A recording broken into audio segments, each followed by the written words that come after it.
आप लोग I hope आप लोग अच्छे होंगे। तो आज हम बात करने वाले हैं अलंकार के बारे में। तो चलिए जान लेते हैं अलंकार किसे कहते हैं, अलंकार के कितने भेद होते हैं, वो सब मैं आज आपको बताने वाली हूँ। लेकिन ये वीडियो क्लास 10 वालों के लिए है, जो कि बहुत ज़्यादा इंपॉर्टेंट है। क्लास 12 वालों के लिए मैं वीडियो जल्द से जल्द लाऊंगी। मैं पूरी कोशिश कर रही हूँ कि मैं आपको एक एक टॉपिक कवर करवाऊँ। तो ठीक है, तो यहाँ पे चलिए अब हम अलंकार के बारे में जान लेते हैं। अलंकार किसे कहते हैं, सबसे पहले मैं वो टॉपिक को बता देती हूँ आपको। काव्यों की शब्दों की शोभा बढ़ाने को अलंकार कहते हैं। फिर से आप देख लीजिए, काव्यों की शब्दों की शोभा बढ़ाने को अलंकार कहते हैं। अलंकार के भेद कितने होते हैं? अलंकार के भेद 3 होते हैं।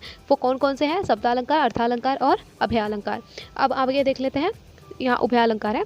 तो आगे हम देख लेते हैं शब्दालंकार में कौन कौन से होते हैं। तो ये होते हैं यमक, अनुप्रास और श्लेष होते हैं। और अर्थालंकार में उपमा, रूपक, उत्प्रेक्षा, संदेह, प्रदीप और भ्रांतिमान और भी बहुत होते हैं, लेकिन मैंने इतना ही आपको बताया है, लिखा है। तो यहाँ पे अब हम बात कर लेते हैं कक्षा 10 वालों के लिए कौन कौन सा इंपॉर्टेंट है। वो है उपमा, रूपक, उत्प्रेक्षा। तो यहाँ पे मैं क्वेश्चन आपको दिखा दे रही हूँ। ये 2024 का पेपर है, आप देख सकते हैं। यहाँ पे इस तरीके से क्वेश्चन आएगा, आप देख लीजिए यहाँ पे। और इसको मैं पढ़ के आपको बता दे रही हूँ, लेकिन आपको कमेंट कर जरूर बताना है कि ये कौन सा अलंकार है। मैं आपको पढ़ाने के बाद आप मुझे कमेंट जरूर कर दीजिएगा। उस काल हमारे क्रोध के तन कांपते, उनका लगा मानो हवा के वेग से सोता हुआ सागर जगा। तो मैं आपको वैकल्पिक उपमा अलंकार, उत्प्रेक्षा अलंकार, रूपक अलंकार, श्लेष अलंकार। तो आप मुझे कमेंट कर जरूर बताइएगा कौन सा अलंकार है। तो यहाँ पे मैं इसको हटा दे रही हूँ। तो अब बात करते हैं उपमा अलंकार के बारे में। तो जानिए उपमा अलंकार किसे कहते हैं। जहाँ दो वस्तुओं की भी समानता का भाव व्यक्त किया जाता हो, जहाँ दो वस्तु की समानता का भाव व्यक्त किया जाता हो, वहाँ उपमा अलंकार होता है। अब उपमा अलंकार का उदाहरण देखिए, जो कि बहुत इजी है, आप इसे याद कर लीजिएगा और इसके तहत आप इसको समझ भी लेंगे। तवा समथी तपति वसुंधरा। तवा तवा तावा जिस पे हम रोटियां बनाते हैं, और तपती वसुंधरा। वसुंधरा मतलब धरती। हमारी जो धरती है वो कैसी तप रही है? तवा से तप रही है। ठीक है, इसका आपको उदाहरण आई होप आपको समझ में आई होगी। तो अब हम बात कर लेते हैं रूपक अलंकार के बारे में।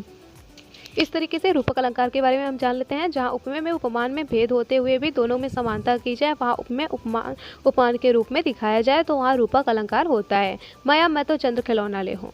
मैया मैं तो चंद्र खिलौना ले हूँ। इसमें चंद्रमा उपमेय है। चंद्रमा क्या है? उपमेय है। पर खिलौना क्या है? उपमान है। यहाँ पे मैंने समझाया हुआ है, का अभेद आरोप हुआ है, का अभेद आरोप हुआ है, अतः यहाँ रूपक अलंकार होगा। यहाँ पे स्पष्टीकरण आपको आई होप समझ में आ रही होगी। फिर बात कर लेते हैं उत्प्रेक्षा अलंकार की। उत्प्रेक्षा अलंकार का उदाहरण बहुत ज़्यादा बढ़िया तरीके से है, जिसमें मैंने आपको पढ़ाया भी है। अगर आपने वीडियो नहीं देखा है तो जाके वीडियोस मेरी देखिए। पद्य गद्य मैंने जितना भी है सब को मैंने कवर करवाया है, आपको पढ़ाया हुआ है, जिससे उसी के रिलेटेड से आपको क्वेश्चंस आएंगे। तो यहाँ पे देख लीजिए, उत्प्रेक्षा अलंकार में उदाहरण जो है, आप मुझे कमेंट कर जरूर बताइएगा कि वो कौन से पद्य से लिया गया है और इसके लेखक कौन है। तो उत्प्रेक्षा अलंकार चलिए अब जान लेते हैं। जहाँ उपमेय में भिन्नता जानते हुए भी उपमेय में उपमान का संभावना की जाए, वहाँ उत्प्रेक्षा अलंकार होता है। अब इसमें क्या क्या होता है जिसमें आप समझ जाएंगे कि वो उत्प्रेक्षा अलंकार है, ये बहुत बढ़िया तरीके से मैं आपको बताने जा रही हूँ। तो प्राय में क्या आएगा? इसमें प्राय आएगा, मनु आएगा, मानो आएगा, मनो आएगा, जनु आएगा, जानो आएगा। निश्चय जैसे शब्दों का प्रयोग किया जाता है, तो वहाँ आप एकदम आँख मूंद के इस तरीके से उत्प्रेक्षा अलंकार पे आपको टिक लगा देना है। ठीक है, तो इसके उदाहरण अब हम बात कर लेते हैं। सोहत ओढ़े पीठ पर टू श्याम सरल निगान, मनहु नीलवर्ण शैल पर आपत प्रयोग प्रभात।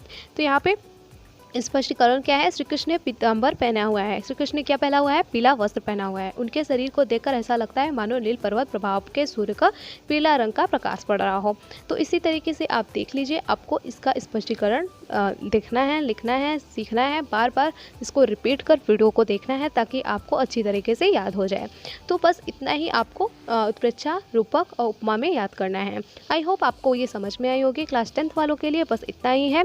क्लास 12th वालों के लिए भी वीडियो मैं जल्द से जल्द लेकर आऊँगी। तो आई होप आपको ये वीडियो पसंद आई हो, तो वीडियो को लाइक, शेयर और चैनल को सब्सक्राइब करना ना भूलिएगा। मिलते हैं नेक्स्ट वीडियो में। Thank you.